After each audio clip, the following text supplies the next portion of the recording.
أما بعد فقد قال حق سبحانه وتعالى في كتابه المجيد والفرقانه الحميد بسم الله الرحمن الرحيم إن الدين عند الله الإسلام اللهم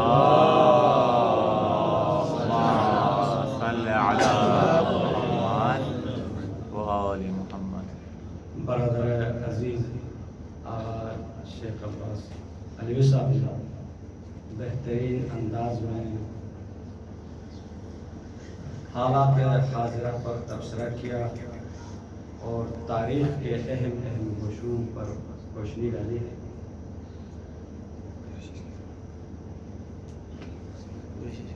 مجھے بھی مجلس اردو میں پڑھنے اور مسائل گوشش میں پڑھنے کا امر ہوا، اگر بزرگان کی اجازت ہے اردو میں پڑھوں گا، اگر نہیں ہے تو پھر بسم اللہ بسم اللہ الرحمن ارباب دانش بہت ہی مختصر وقت میں 2-4 جملے آپ کے اذہان عالیہ کے لیے ہدیہ کر کے چند کلمات امام حسین علیہ السلام کے ذیل میں چند معروضات عرض کر کے آپ کے زحمات کو تمام کرنے کی کوشش کروں گا۔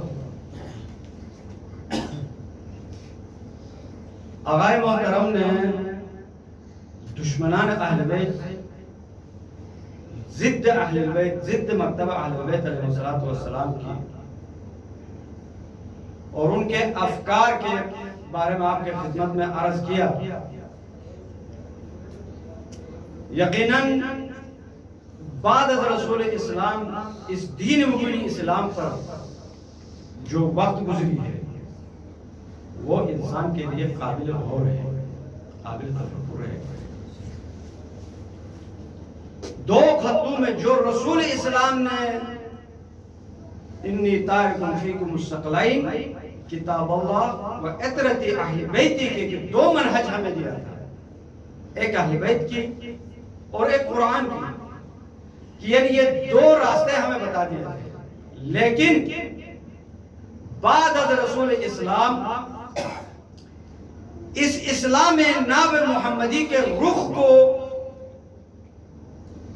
موڑ دیا، بلکہ 2 منہج جو رسول نے ہمیں دیا تھا وہ 2 منہجوں میں تبدیل ہو گئے، ایک منہج ثقیفی اور ایک مکتب اہل بیت علیہ السلام۔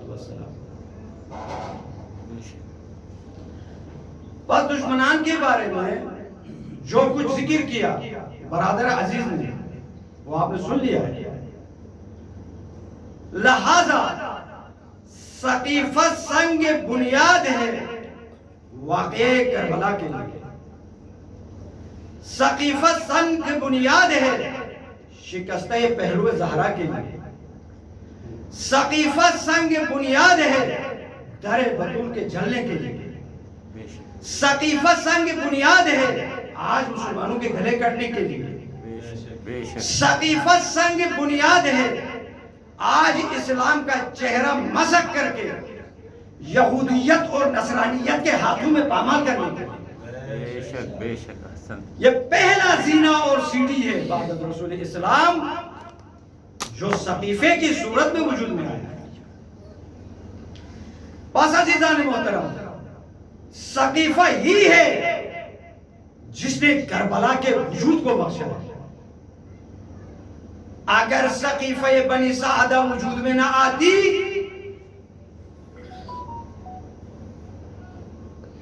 تو نہ زہرا کے در جلتا، نہ محسن شہید ہوتا، نہ واقعی کربلا وجود میں آتا، کیونکہ نہج رسول میں تبدیلی آئی ہے۔ انی تارک فیکم الثقلین کتاب اللہ و عطرت اہل بیتی۔ ہم نے پیغمبر اسلام نے ہمارے درمیان کتاب اور سنت کو چھوڑا تھا، لیکن امت نے اس کے چہرے کو مسخ کیا، بالکل بنیاد سے اس کو ہلا دیا۔ پس عزیزان محترم، ادوار کے گزرنے کے ساتھ، تداول ایام کے ساتھ، اب سوال یہ پیدا ہوتا ہے کہ جب اسلام پر وقت پہلی دفعہ آئی ہے رفاقت رسول اسلام، تو جناب امام حسن علیہ السلام بھی خاموش رہے بالفرض مسلمانوں کے نگاہ میں، امیر کائنات بھی خاموش رہے، پھر امام حسین علیہ السلام کو ہی یہ عظیم الشان قربانی کیوں دینا پڑا؟ کیوں امام نے یہ قربانی دی؟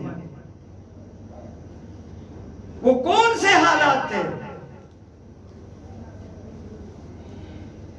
جہاں پر کربلا کے اس عظیم الشان واقعے کو، امام کے اس عظیم الشان قربانی کو اگر ایک آپ جیسے طالب علم، مفکر اور مدقق انسان اگر دقت سے سمجھنا چاہے تو کربلا کا واقعہ سمجھنا محال نہیں ہے تو مشکل ضرور ہے۔ وہ حالات پیش آئے، امام علیہ السلام کے جن کے ساتھ واسطہ پڑا ہے، امام کے دور میں جو امت تھی وہ عجیب و غریب قسم کے نظریات اور فکر رکھتے تھے، جیسے کہ آقا نے آپ کو عرض کیا، ہم امام کے کربلا کے زمین میں جو خون بہہ کے جذب ہوا ہے اس کو ہم حسین ابن علی یا زہرا کے بیٹے تک محدود کرتے ہیں، اس لیے ہمارے لیے کربلا کا واقعہ سننا، سنانا اور سمجھنا آسان سمجھتے ہیں، لیکن ایسا نہیں ہے جیسے برادر عزیز نے دشمنان کی طرف اشارہ کیا کہ بنو امیہ اور بنی عباس تو تھے ہی اسلام کے دشمن اور حسین کے مخالف، اب چاہنے والوں کی طرف آ جاؤ۔ مولائے کائنات کے اولاد ذکور میں سے 37 اور 38 تک تاریخ میں ذکر کیا ہے، امیر کائنات کے کتنے کربلا میں حسین کے ساتھ تھے؟ جناب عبد المطلب کے اولاد میں سے، جناب عقیل کے اولاد میں سے بنی ہاشم کے کتنے افراد تھے جو کربلا میں امام حسین کے ساتھ دیے؟ ہم سمجھتے ہیں کربلا کوئی آسان شئی ہے، کربلا اور حسین کی قربانی جو رہتی دنیا تک، زمین سے لے کر آسمان تک، انسان سے لے کر فرشتوں کے دل و دماغ میں سمو کر اجر و ثواب کا جو باعث بنتا ہے، ہم یہ سمجھتے ہیں کہ یہ کوئی معمولی ہٹلر اور اس جیسے خونخوار انسانوں کی طرح ایک خونی واقعہ ہے۔ نہیں عزیزو، کربلا ایک عصمت اور طہارت اور نمائندگی الہی اور ولایت الہی رکھنے والے انسان کے نظریات اور افکار کے مجموعے کا نام ہے، سبحان اللہ، بے شک، اور ایک عادی انسان کی فعل نہیں ہے کہ جسے ہم آسانی سے کربلا سمجھیں گے اور کربلا کو سمجھ کر کربلائی بن جائیں گے، آزاداران سید الشہداء بن جائیں گے، حسینی بنیں گے۔ نہیں عزیزو، جہاں پر حسین ابن علی نے کربلا کے واقعے میں اپنے خون کے ذریعے سے حق اور باطل کے درمیان حق کے خط بطلان جہاں کھینچا ہے، وہاں پر انسان اور انسانیت کے لیے قیامت تک ایک دستور بھی دے کے چلا ہے۔ حسینی بننا، کربلا کا سمجھنا آسان معاملہ نہیں ہے، جیسے برادر عزیز نے ذکر کیا دشمنان کی، میں کرتا ہوں محبین کی۔ امام وقت کو مشورہ دینا انسان کی بس کی بات نہیں ہے، عقل بشری میں یہ تقاضا نہیں ہے کہ عقل واہیانی پر غالب آ جائے اور اسے مشورہ دیتا ہے کہ کربلا کے واقعے میں جتنے بھی امام کے مقابلے میں آئے، ہم یہ کوفی شیعت ہے، فلان شیعت ہے، ایک بھی شیعہ نہیں تھا، اعتقادات فقہ جعفری کے مطابق، قول معصوم، فعل معصوم، تقریر معصوم، جب ہم حجت سمجھتے ہیں اپنے اوپر وہ نافذ العمل سمجھتے ہیں، تو امام کے سامنے بہانے تراشنا، امام کے سامنے، امام وقت کے سامنے یعنی مختلف ہیلے تراش کرنا، امام کو مشورے دینا، ہمدردی اپنے جگہ پر، صلہ رحمی اپنے جگہ پر، لیکن امام کو جو منصب ولایت الہی کے مطابق ہونے پر امام کی جو عظمت اور قیمت تھی وہ لوگ نہ اس وقت سمجھتے تھے، نہ آج ہم سمجھتے ہیں. آج بھی ہم نہیں سمجھتے ہیں. یہ نہ سمجھے کہ ہم نے امام کی معرفت حاصل کی. لہذا محمد بن حنفیہ امام کو مشورے دیتا ہے، ام سلمہ امام کو مشورے دیتی ہے. مولائے کائنات کا وہ بیٹا عمر اطرف جس کا نام ہے کربلا کے واقعے میں شریک نہیں، لیکن امام کو مشورے دیتا ہے کہ آپ فلاں جگہ پہ چلے جائیں، آپ ہماری طرح رہے.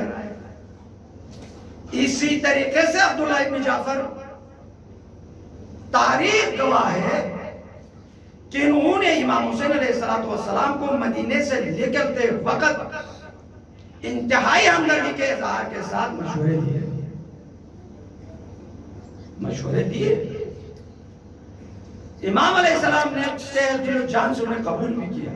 کہا کہ آپ کے مشورے اپنے جگہ پر، آپ کی ہمدردی اپنے جگہ پر، بہت ہمدردی کا اظہار کر رہا تھا. ٹھیک ہے، لیکن میں اپنے مسیر سے ایک انچ بھی پیچھے نہیں ہٹوں گا. میں امام وقت ہوں، میں تمہیں امر کرتا ہوں، آؤ میرے ساتھ جاؤ.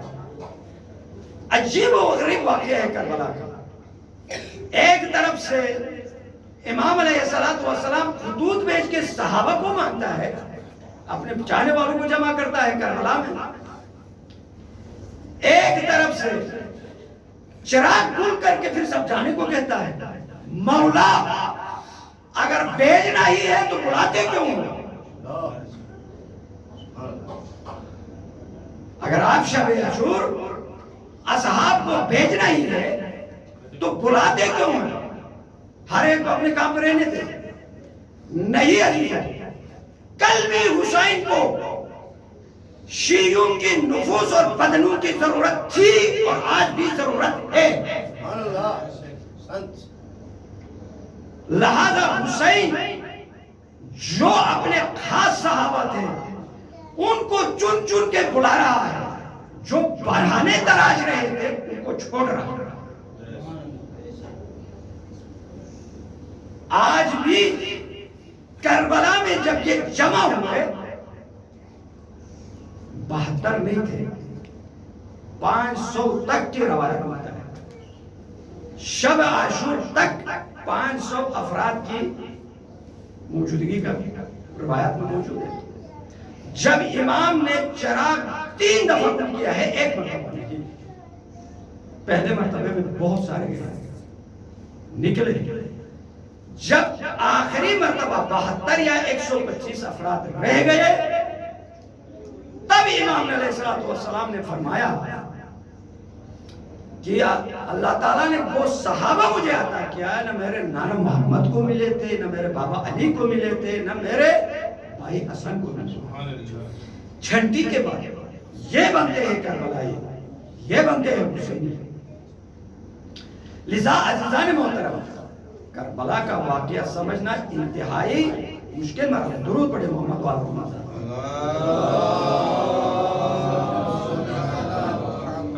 حسینی بننا، اپنے آپ کو حسینی کہلوانا آسان منزل نہیں ہے. جس طرح امیر کائنات نے جنگ کے لیے جب اصحاب کو بلاتے تھے تو کبھی سردی کے بہانہ بناتے تھے، کبھی گرمی کے بہانہ بناتے تھے. تو ایک مرتبہ بہت ساروں کا مجموعہ جمع ہو کر امام کے سامنے عرض کیے کہ اب یہ موسم نارمل ہے تو ہم جنگ لڑیں گے. تو مولائے کائنات دیکھیے، مولائے کائنات علی ابن ابی طالب علیہ السلام نے فرمایا کہ کل آپ میں سے ہر ایک سر کے بال منڈوا کے آنا. چلے گئے. دوسرے دن ایک یا 2-3 نفر کے علاوہ، افراد کے علاوہ باقی سب نے کوئی ٹوپی پہن کے آیا، کوئی رومال باندھ کے آیا. مولا کائنات نے فرمایا میں نے تم سے ایک بے جان شے، نہ تمہارا خون نکلتا ہے نہ تمہیں درد ہو جاتی ہے، ایک بے جان شے مان لیا تھا، وہ دے نہیں سکتے ہو تو تم سر کہاں دے سکتے ہو؟ یہ اہل بیت علیہ السلام کے ساتھ آج بھی کربلا کے واقعے کو تو آسان سمجھتا ہے، یا وہ جو بہتر اکٹھے ہوتے ہیں ان کو معاملے انسان سمجھتے ہیں، ان کو جنت میں مقام ملتا ہے۔ مسلم ابن عقیل جیسے بہادر اور شجاع شاہ اکیلے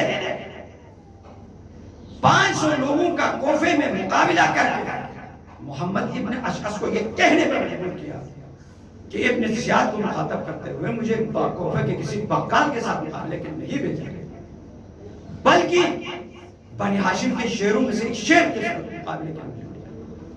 کربلا کے واقعے میں جب یہ مسلم ابن عقیل سفیر حسین بن کر تاریخ میں ملتا ہے، خطبات امام حسین نامی ایک کتاب، اس کتاب میں یہ واقعہ لکھا ہوا مسلم ابن عقیل بنی قیس سے 2 اصحاب کے ساتھ سفیر حسین بن کر جب مکے سے طی منازل قطع منازل کرتے ہوئے، طی مسافت قطع منازل کرتے ہوئے جب صحرائی راستے سے آتا تھا تو راستے معلوم نہیں ہوتے تھے، اس زمانے میں اس طرح سڑک بنے ہوئے نہیں تھے، تو یہ بنی قیس کے جو 2 افراد اپنے ساتھ لائے تھے، یہ 2 افراد راستے میں مر جاتے ہیں اور مقام مزیق کو ہرمز بھی کہتے ہیں، مزیق پر مسلم کی بھی جان مشکل سے بچ کر پہنچ جاتا ہے، تو ایک خانہ بدوش وہاں پر زندگی گزارتا ہے۔ واقعی کربلا کی قیمت، عظمت اور مشکل کو سمجھے اور اپنے ہمیں بھی اپنے حسینی ہونے کے کو بھی دیکھیں۔ تو مسلم ابن عقیل اس خانہ بدوش کے پاس، افراد کے پاس قیام فرماتا ہے اور ایک خط لکھتا ہے امام حسین علیہ السلام کے لیے۔ یہ موجود ہے اس خطبات اور مکتوبات امام حسین علیہ السلام کے واقعے۔ مولائے کائنات امام حسین علیہ السلام کے لیے یہ حبیب مسلم ابن عقیل، وہ جو اکیلے 500 افراد کو تہ کرتا ہے، وہ لکھتا ہے کہ مولا یہ جو ذمہ داری دے کے مجھے بھیجا ہے یہ مجھ سے مشکل لگتا ہے، لہذا یہ ذمہ داری مجھ سے اٹھا لے کسی اور کے ذمہ پر، اور جس قاصد کے ساتھ میں یہ پیغام بھیجتا ہوں اس تک آنے تک میں انتظار میں ہوں، اگر آپ کے حکم آئے تو میں واپس ہو جاؤں گا۔ عزیزو، واقعہ کربلا میں مسلم ابن عقیل جیسے بہادر اور شجاع اور نڈر اور بنی ہاشم شیر کے پائے استقلال میں لفظش آتی دکھائی دینا، یہ ایسے خطرناک واقعہ، ایسے عظیم شان قربانی۔ حسین ابن علی نے خط کے جواب میں لکھا کہ اے مسلم ابن عقیل، اے بنی ہاشم کے شیر، جس چیز نے تمہارے دل میں یہ خوف ڈالا ہے، مشیت الہی تمہارے ساتھ ہے، جس مقصد کے لیے میں نے تجھے بھیجا ہے، اور اپنے منزل مقصود تک پہنچ کر وہ اپنا کام مکمل کر جسے کے لیے میں نے تجھے بھیجا۔ اب شجاعت حسین دیکھو، معصوم کی، امام صلی اللہ علیہ وسلم کی جرات اور ہمت، اور غیر معصوم مسلم ابن عقیل کی یہ حال ہے۔ میں نہیں کہتا کہ وہ شجاع نہ تھے، ڈرپوک تھے، یا مسلم نے کو کوتاہی کی، لیکن واقعہ کربلا، سانحہ عاشورہ وہ واقعہ ہے کہ جس کا ہر لحظہ لحظہ فکر کرنے کے لیے انسان کو دعوت دیتا ہے، اور انسان کے اندر جرأت اور ہمت دشمن کے سامنے مقابلہ کرنے کی ہمت پیدا کرتا ہے۔ اگر ہم واقعی کربلا کو سمجھیں، اس عظیم الشان قربانی کو ہم سمجھیں، نہیں اگر ہم ایک نیند حسین کے لیے قربان نہیں کر سکتے تو ہم حسینی نہیں بن سکتے۔ جیسے دیکھو عزیزو، عاشور کے دن جب ہم کربلا جاتے ہیں ایک دن کے لیے، تو بہت سارے برادران ہم میں سے نہیں جاتے ہیں۔ کیوں بھائی؟ گرمی ہے، چھوٹے چھوٹے بچے ہیں، تکلیف ہے۔ جو پہنچ جاتے ہیں وہ بھی پلٹ کے آتے ہیں، کیا ہوا بھائی؟ بھائی گرمی زیادہ تھی، شدت، چھوٹے بچے تھے۔ بھائی جس سرزمین پر تمہارے بچوں کے سائے کے اور کولر کے نیچے ایئر کنڈیشن میں حسینیوں میں رہ کر تو برداشت نہیں کر سکتے، اسی تابتی رات پر سکینہ بھی تو چلی تھی، معصوم علیہ السلام بھی تو پیاسا رہا تھا۔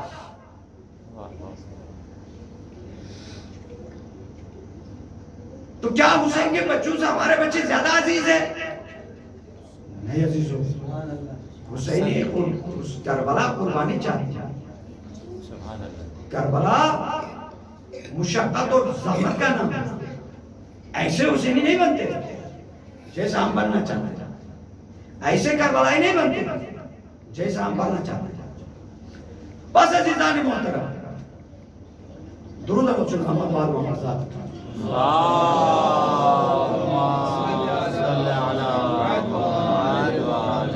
بہت کچھ عرائض امام کے چند ایک فرامین کے ذیل میں آپ کا خانہ دیا کرنا تھا، لیکن وقت میں گنجائش نہیں ہے.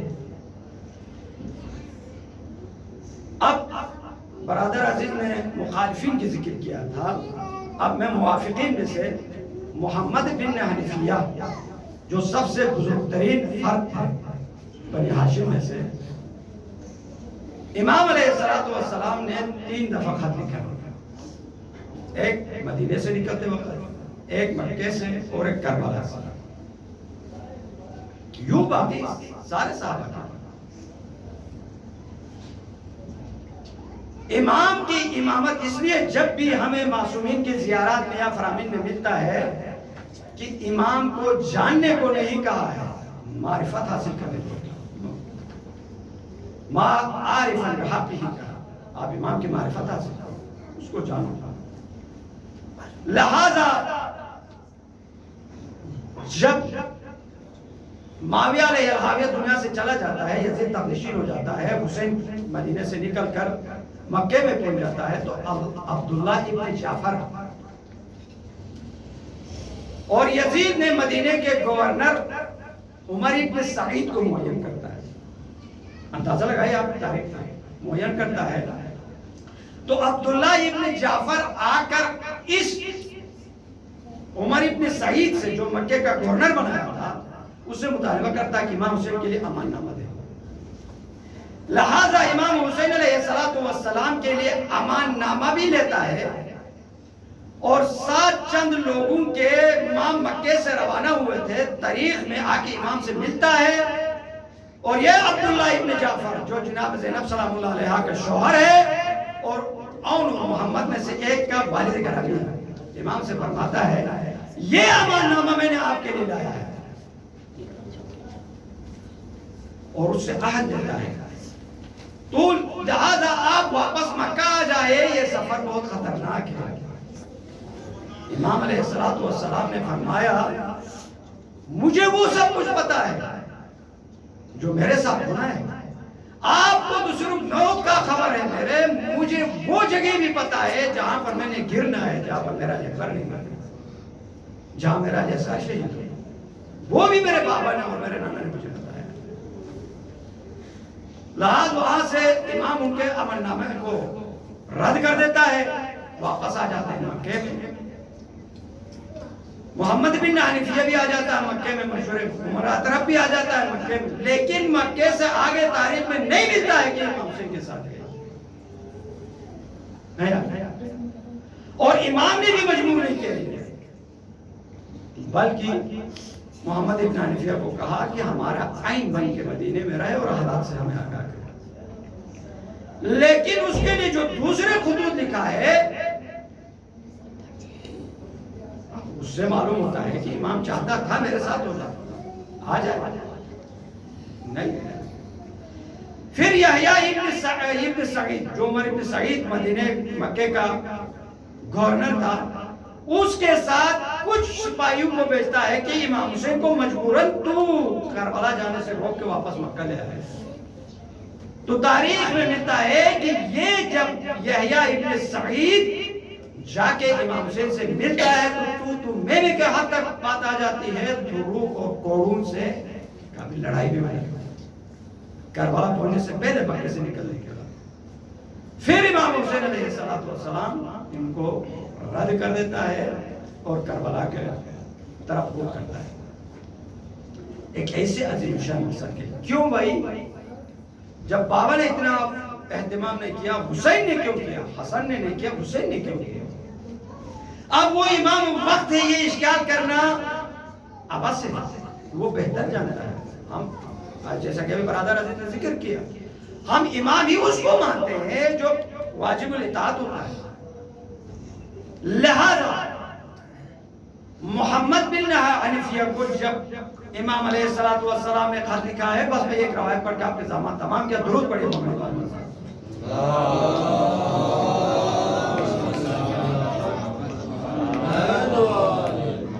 امام فرماتے ہیں بسم اللہ الرحمن الرحیم من حسین ابن علی الى محمد ابن علی، محمد ابن علی محمد حنفیہ،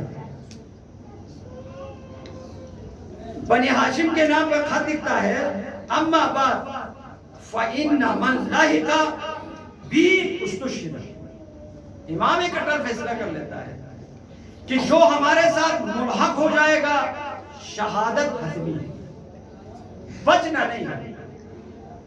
اے محمد حنفیہ، اے عبداللہ ابن جعفر، اے بنی ہاشم، اے اولاد عبد المطلب، جو بھی میرے ساتھ آنا چاہتا ہے شہادت حتمی ہے۔ وَمَنْ تَخَلَّفَ لَمْ يُدْرِكِ الْفَتَحَ، اور جو ہمارے مخالف بنے گا، مخالف سمت میں چلے گا، اس کو فتح نصیب نہیں ہوگی۔ بس ٹائم آ چکا ہے، ورنہ 3-4 فرامین میں نے اسی ذیل میں لایا تھا۔ امام کیا فرماتا ہے؟ امام یہ فرماتا ہے کہ جو ہمارے ساتھ حاضر ہوگا، رہے گا، اس کو شہید، جو ہمارا مخالف بنے گا لم یحصل الفتح، فتح اس کو نصیب نہیں ہوگی۔ اب ایک سوال اور اس کے جواب، آیا یہ امام کا خطاب صرف بنی ہاشم کے ساتھ، اس زمانے کے اس دور کے مسلمانوں کے ساتھ خاص ہے، یا آج ہمیں بھی یہ پکار رہا ہے؟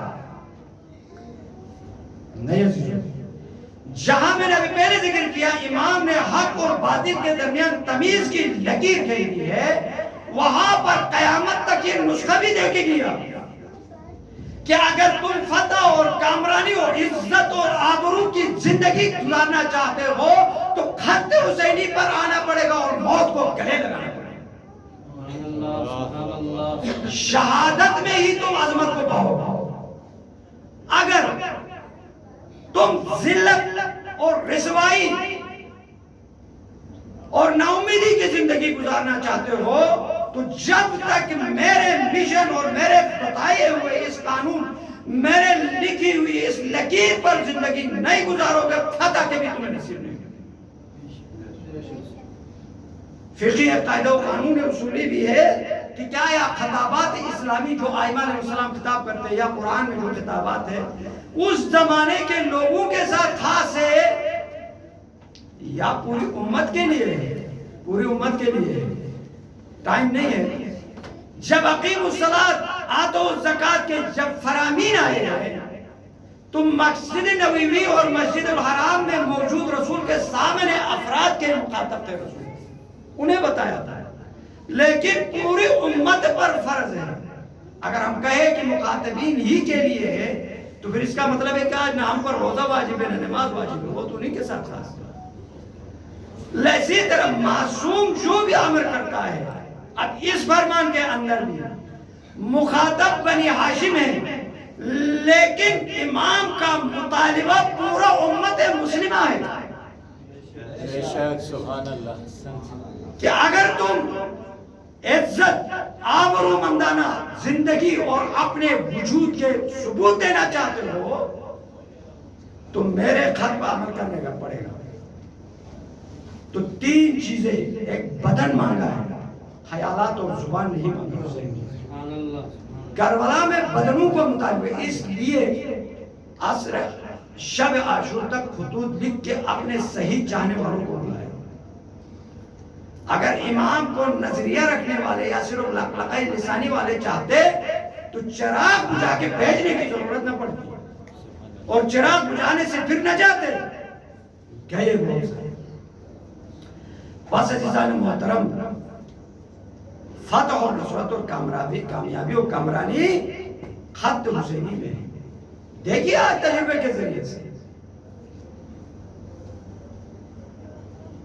وہ لوگ جو بہاری اکثریتوں میں ہونے کے باوجود آج داڑھی منڈ حکمران اور امریکہ اور برطانیہ کے نیچے ذلیل اور رسوا ہے خط حسینی چھوڑنے کی وجہ سے.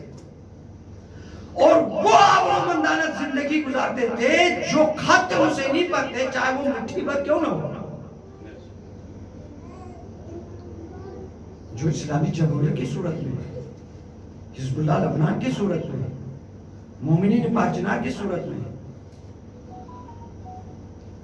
عزیزان محترم، فتح اور نصرت آج اگر ہے تو ان لوگوں کے لیے ہے جو حسین کے اس فرمان کے مطابق خط حسینی پر،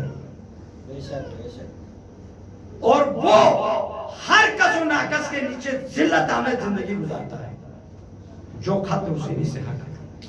جیسا کہ عبداللہ ابن عمر امام کے سینے پہ بھی بوسہ کیا، امام کے آنکھوں پہ بھی بوسہ کیا، رویا بھی. امام نے دعوت بھی دیا، میرے ساتھ کر پڑا نیا. جب حجاج ابن یوسف مدینے پہ حملہ ہو کے قبضہ کیا، مدینے کا تہوارہ کیا، تو 1000 کے لگ بھگ ناجائز بچے پیدا ہو گئے. پہلے دن حجاج ابن یوسف کے پاس سے عبداللہ ابن عمر جا کر بیعت کرنا چاہتا ہے، تو لحاف میں اوڑا ہوا تھا حجاج ابن یوسف. کہتا کہ میں اس فرصت میں آپ کی بیعت کرنا چاہتا ہوں. امام نے جو پیشن گوئی کی تھی، ذلت کی، جب خط حسینی چھوڑو گے. تو حجاج ابن یوسف کہتا ہے کہ صبح جب سب بیعت کریں گے اس وقت تو بھی بیعت کرو گے، ابھی چلے جاؤ، میں تھکا ہوا. نئے امیر میں خصوصی طور پر آیا ہوں، میں صحابی کا بیٹا ہوں، صحابی ہوں، میں تیرے بیعت کرنے کے لیے آیا ہوں.